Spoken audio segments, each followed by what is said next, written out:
Hi everybody, welcome to Life After Mental Illness. My name's Bill MacPhee, your host, and I'm your recovery expert. The definition of recovery is when you wouldn't want to be anyone else other than who you are today. Today I'm doing a vlog about speaking at the Rotary Club in St. Catharines.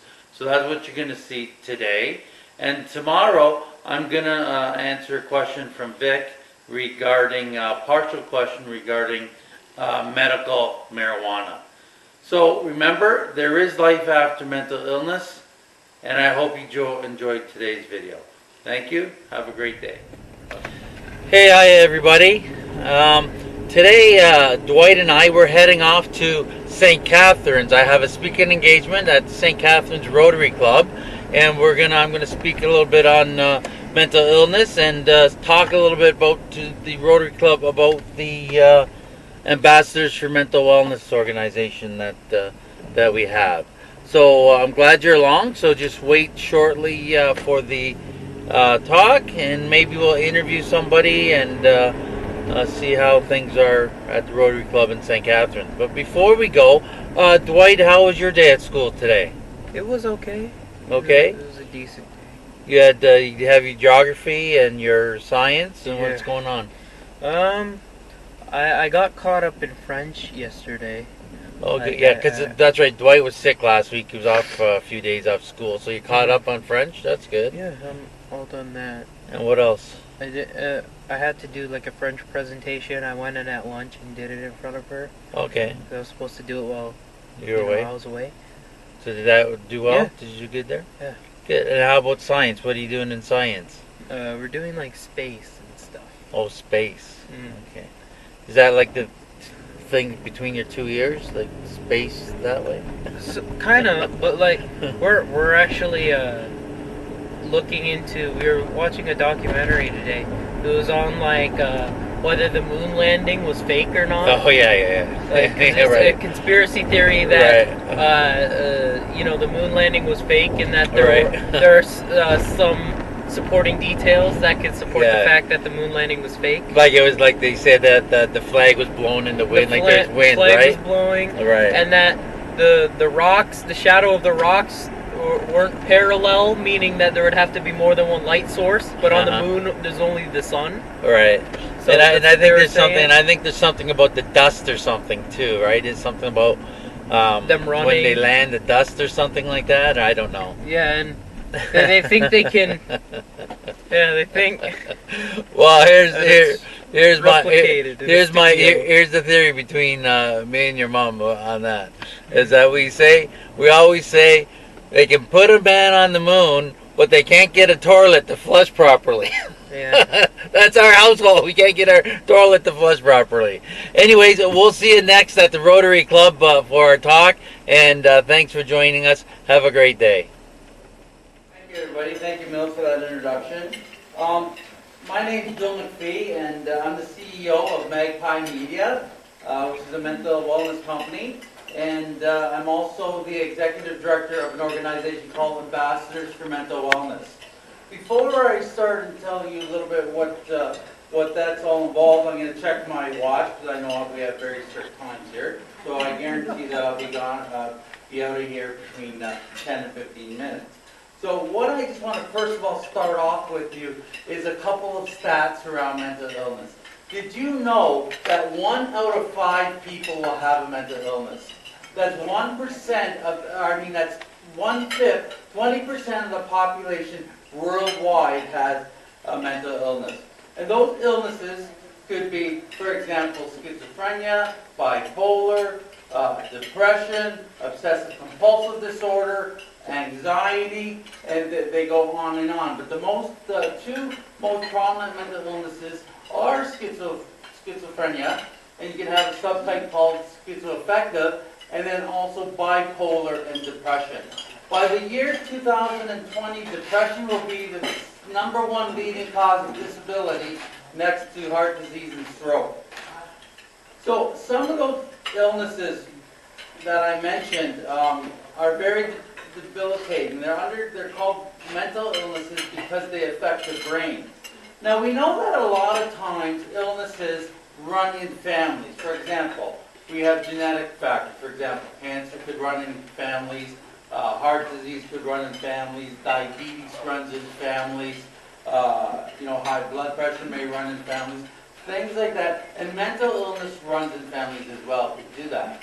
The thing is, though, that what's important to realize, what the difference between mental illness is and physical illness. A lot of people say, well, if you have diabetes, you take medication for it and you can control it, and mental illness, no. But here's the difference between physical illness and mental illnesses. With mental illnesses, they affect the brain, especially schizophrenia, bipolar, they affect the brain, and the brain doesn't realize it's sick. You see, if I walked out here today and I tripped and I fell, and I broke my arm, and my bone was sticking out of my skin, and my eyes would look at that, and my brain would say, Bill, you broke your arm, you got to get to the doctor, and you got to get a cast on that arm, you got to get it looked at. So that's a physical illness, that's fine. But when we have a mental illness, when the brain is affected, we don't realize that we're sick. And that's the difference between illnesses such as schizophrenia and bipolar, is that they really don't realize that we're sick, and because the brain is broken. Now, so that's the difference between mental illness and physical illness. Now, my story, basically, I was diagnosed with schizophrenia in 1984, and I was in 1987, sorry, and I was hospitalized 6 different times. I lived in 3 different group homes. I had a suicide attempt. I was very, very ill. I spent 5 years on the couch basically doing nothing, being just thinking of ways of how I could kill myself. I was very, very ill. Today, I'm married. I have 3 children. I have my business. And, I have a successful life. I'm an active member in the community, and my life is turned around. And I'm known as a recovery expert. And when I talk about recovery, a lot of people think, well, what is recovery? Is it being stable on meds, or is it going to school part-time, or is it having a job? What exactly is recovery? And my definition of recovery, and not only goes for people with mental illness, but it goes for everyone. And the definition of recovery is when you wouldn't want to be anyone else other than who you are today, you can consider yourself recovered. And it takes a lot of work to have that. Now, I want to kind of just share a few things, a little insights to you here about mental illness. We talk about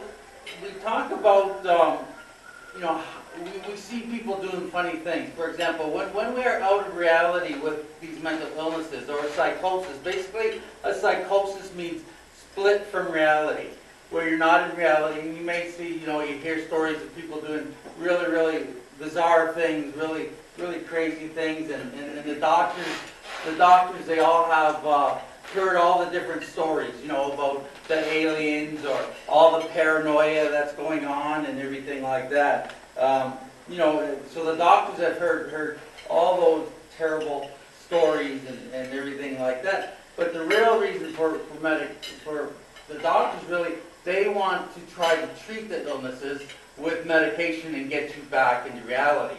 But you'll say, well, how could somebody not know that they're out of reality? How could they not know that they're acting funny, or they're doing strange things, or they're manic, or they're depressive?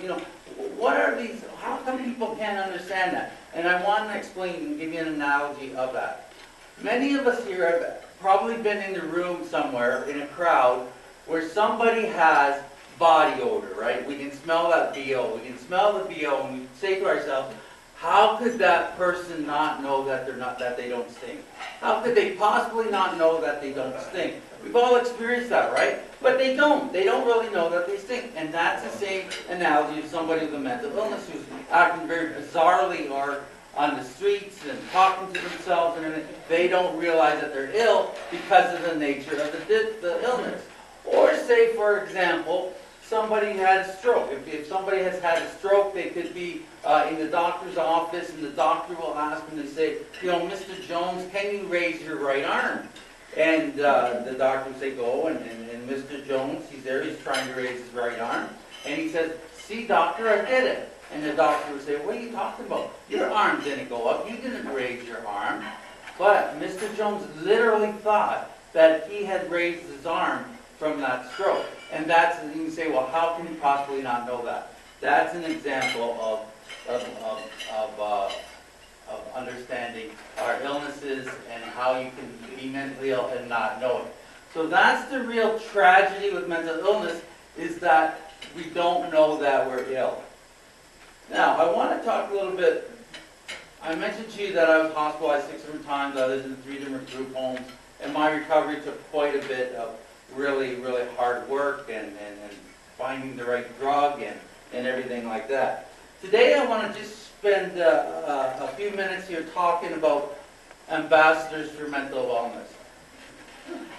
Ambassadors for Mental Wellness has the philosophy that medication is the foundation of getting back to reality, getting rid of those symptoms that cause voices and delusions and hallucinations and all that those kinds of things. So mental illness, we believe that medication brings that back, brings that chemical imbalance back to that. The second thing is that we really believe that affordable housing and supportive housing is important to recovery. It's very hard to get back into any quality or decent life if you're homeless, if you're on the street, if you have inadequate accommodations or different things like that. So at Ambassadors for Mental Wellness, we have teamed up, we've partnered up with Gateway Residents, which is out of Welland, and in the Niagara region they have many supportive housing units. In fact, I think they have 30 staff, and I think they have about a $3.5 million budget. As well, the third piece to getting back into recovery or getting back to a normal life is opportunity in having a job.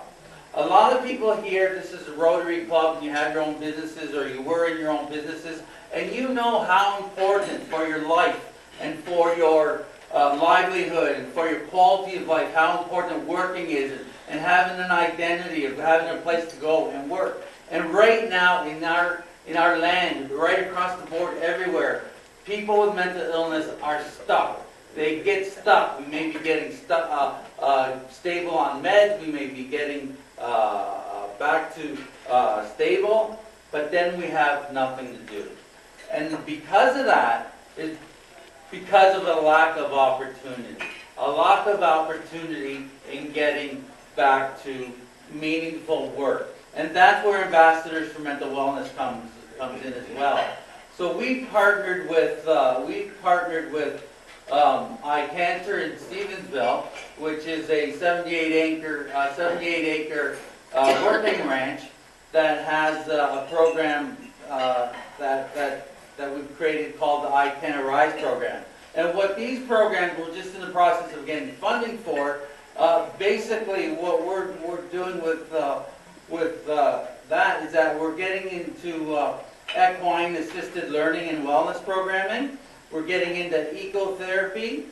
We're teaching what's called the Bright Future program, which is a program that I created that's on recovery.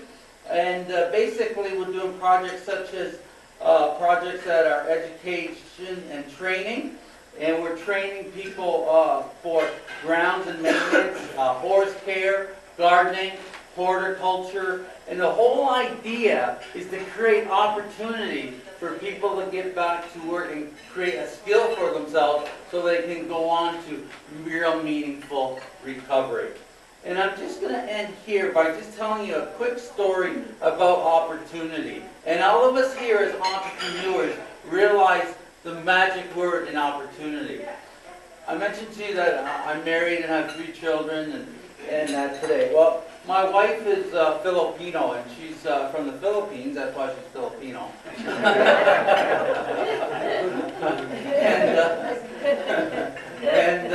But you know what? The Philippines is a great country, beautiful country, very poor country. but they have a great education system. And people go to school there, and they go through all their whole life in school. They learn English, they learn skills, but they go to college, they get out of college, and there's no opportunity. My wife, when she came to Canada, one of the first things that she was able to do is go to night school at the high school and take computer courses to learn Excel, Word, Internet, all these kinds of things, which was an opportunity. It was free and it was a night course. She was then able to get her license, her driver's license. That was another opportunity. She was able to go to take a correspondence course in bookkeeping. That was another opportunity. She was able to go to Niagara College and finish her bookkeeping. That was another opportunity. She eventually took a PSW course, personal support worker course. That was another opportunity that she graduated and worked at. So, then she took, different things. She just went online and got her WMIS and CPR and all different kinds of things. And what we have here in North America is what's called opportunity. But when it comes to the mental health field, people with mental illness, we do not have that opportunity. And that's what Ambassadors for Mental Wellness does, is that we create opportunities to get people back to recovery. And that's really what we want. And again, the definition is recovery is when you wouldn't want to be anybody else other than who you are today. And there is life after mental illness.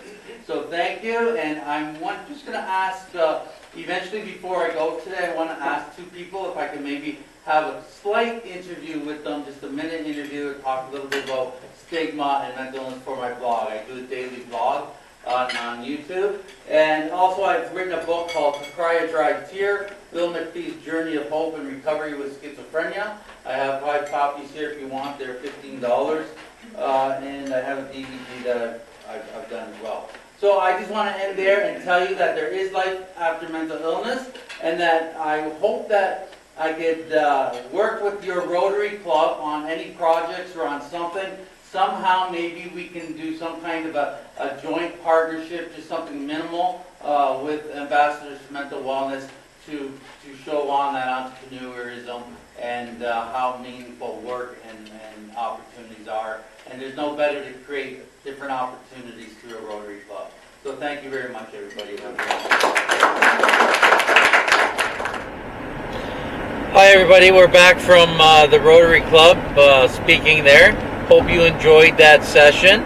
And we're just on our way home. Be home shortly. And just want to tell you that if you ever wanted to have me bring me out as a speaker for some special event, a fundraiser or something like that, feel free to do that. How did you think the night went, Dwight? I think it went fairly well. It was a pretty good night, I think. A lot of the people there related. They shared at the end of the meeting having somebody personal that they knew with a mental illness or a certain situation. And hopefully my goal is to work with the Rotary Club to help out with Ambassadors for Mental Wellness, some of the programs that we're trying to get going.